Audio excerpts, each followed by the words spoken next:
Assalamu alaikum learners, hope you are well. Today we are doing algebraic equations.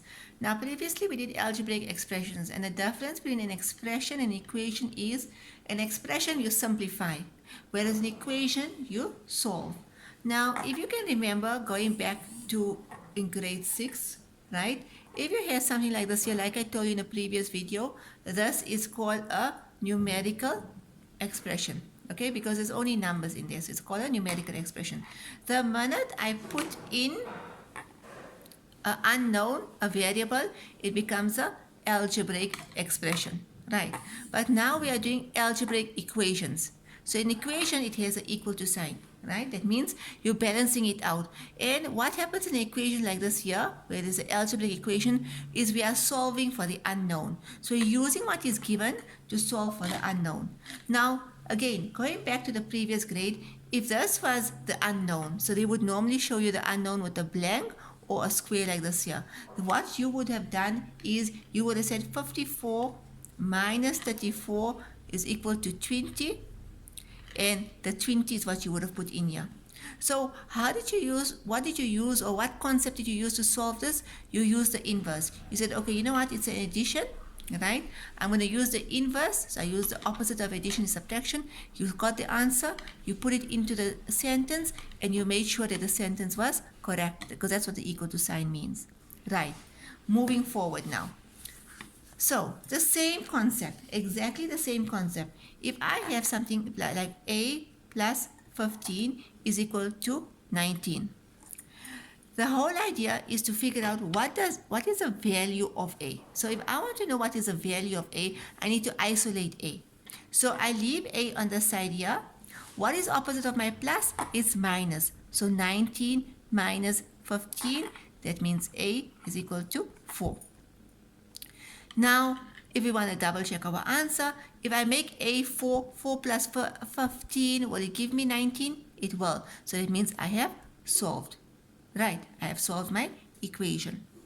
Let's go on to another example.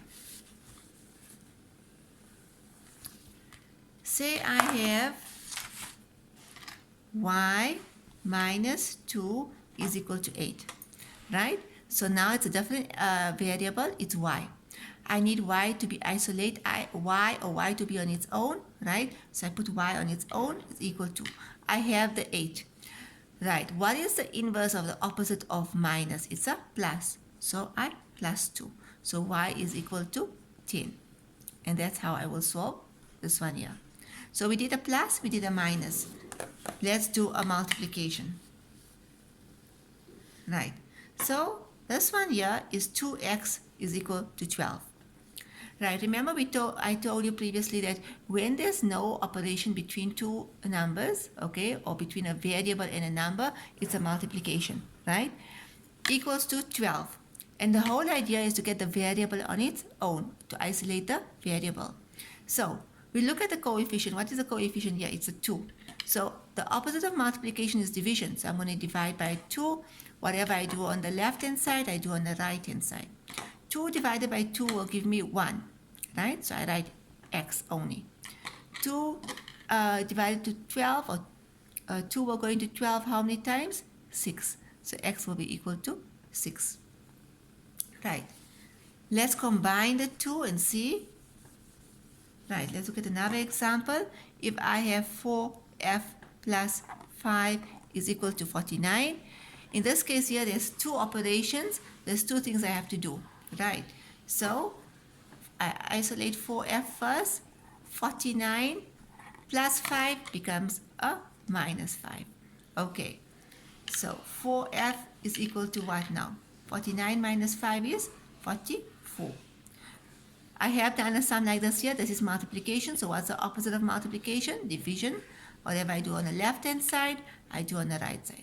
4 divided by 4 will give me 1, so f is isolated, and 4 will go into 44 11 times, so my answer is going to be 11. Okay, Jazakallah for listening.